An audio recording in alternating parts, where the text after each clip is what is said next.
Shalom, sahabat yang dikasih Tuhan, mari sekarang ini kita berdoa. Kami mempersiapkan diri mendengar kebenaran firman-Mu, nyatakanlah kebenaran sabda-Mu kepada kami. Kami mohon dalam nama Bapa, Putra, dan Roh Kudus. Amin. Sabda Tuhan terambil dari Injil Yohanes pasal yang pertama ayat yang ke-20.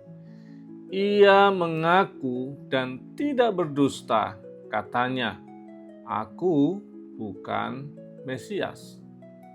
Sahabat yang dikasihi oleh Tuhan Yesus Kristus, bacaan kita menceritakan bagaimana Yohanes melayani umat pada waktu itu dengan menyerukan suara pertobatan. Dia menyatakan bahwa kampak sudah tersedia di pangkal pohon, bahwa orang yang menuai sudah siap untuk mengambil panennya. Artinya tidak ada lagi kesempatan berpanjang-panjang untuk hidup di dalam dosa, dalam perilaku yang tidak sesuai dengan kehendak Tuhan. Segera harus bertobat, selesaikan semua persoalan, bertobat, perbaiki hidup, dan itu yang menjadi panggilan Tuhan. Dan juga Yohanes menyatakan baptisan bagi mereka yang bertobat. Dan itu membuat banyak orang kemudian menjadi simpatik, menjadi bergairah secara spiritual atas panggilan Yohanes itu. Sehingga orang-orang kemudian mengembangkan asumsi mereka, mengembangkan harapan mereka bahwa Yohaneslah yang akan dan menjadi Mesias sebagai pemenuhan dari janji yang dinyatakan Tuhan untuk umat. Dan mereka bertanya, apakah engkau Mesias? Dan Yohanes dengan sangat jelas mengatakan, oh tidak, aku bukan Mesias.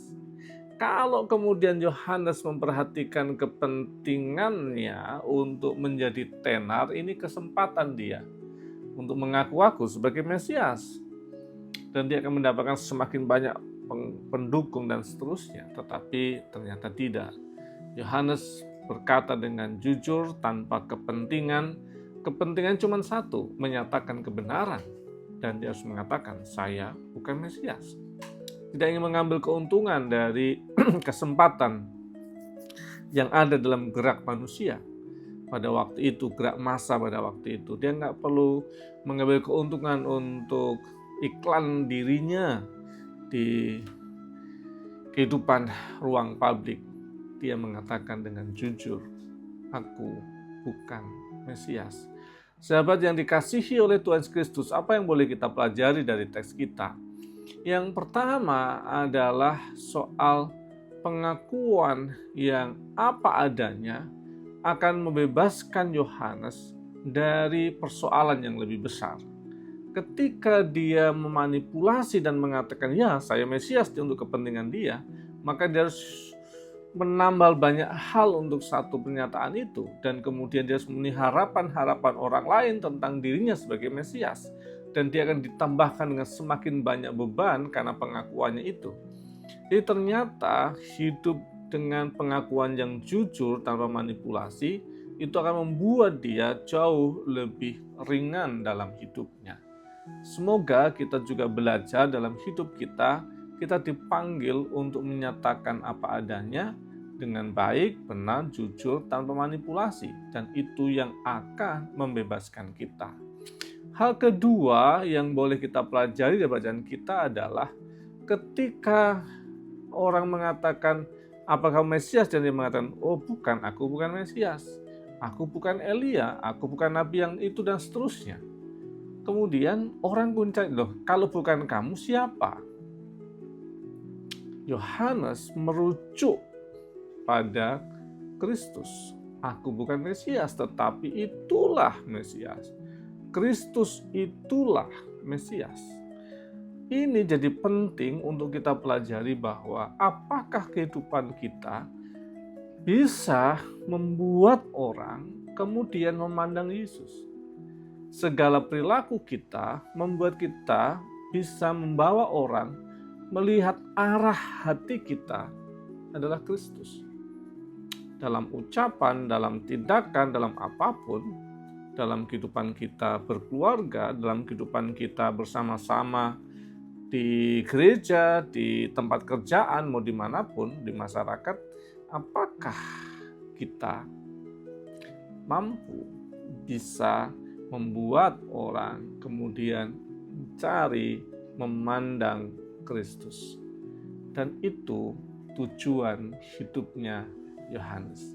Semoga kita mampu, semoga kita ngerti bahwa hidup kita juga punya panggilan yang sama, supaya orang memandang Yesus dengan melihat apa yang kita lakukan, apa yang kita ucapkan, apa yang kita teladankan ini.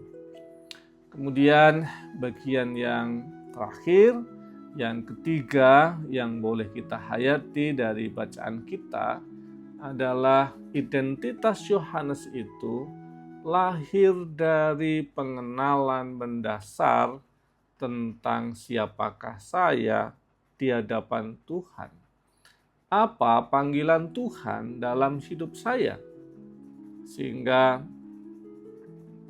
dalam banyak tekanan orang Farisi mengintegrasi Yohanes kan dalam teks kita. Mereka mempertanyakan otoritasnya, mempertanyakan pelayanannya dan seterusnya. Ada tekanan-tekanan yang secara khusus diberikan kepada dia, tapi dia tetap melayani. Hidup akan banyak tekanan, tetapi panggilan kita untuk hidup benar itu yang harus kita terus perjuangkan. Dan hidup benar itu bagian dari cara kita ekspresi relasi kita dengan Tuhan. Ada satu topik kecil kita bicara soal kenapa ya orang itu kemudian korupsi, kenapa orang itu kemudian mengambil milik orang lain, kenapa dia merampas hak rakyat dan seterusnya. Ya, secara personal, relasi dengan Tuhan nggak beres. Dia nggak yakin Tuhan memberkati, maka dia cari sendiri. Dia nggak yakin Tuhan memperlengkapi hidupnya dengan berkat yang berkecukupan, maka dia nyuri-nyuri dan kemudian korupsi. Beresin relasi kita dengan Tuhan. Itu Yohanes. Maka kita akan beres dalam hidup kita. Tuhan memberkati. Amin. Mari kita berdoa. Bapa kami yang di surga, dikuduskanlah namamu, datanglah kerajaan-Mu, jadilah kehendak-Mu di bumi seperti di surga. Berikanlah kami pada hari ini makanan kami yang secukupnya. Dan ampunilah kami akan kesalahan kami, seperti kami juga mengampuni orang yang bersalah kepada kami. Dan jangan membawa kami dalam cobaan, tapi lepaskanlah kami daripada yang jahat. Karena Engkau yang punya kerajaan dan kuasa dan kemuliaan sampai selama-lamanya. Amin.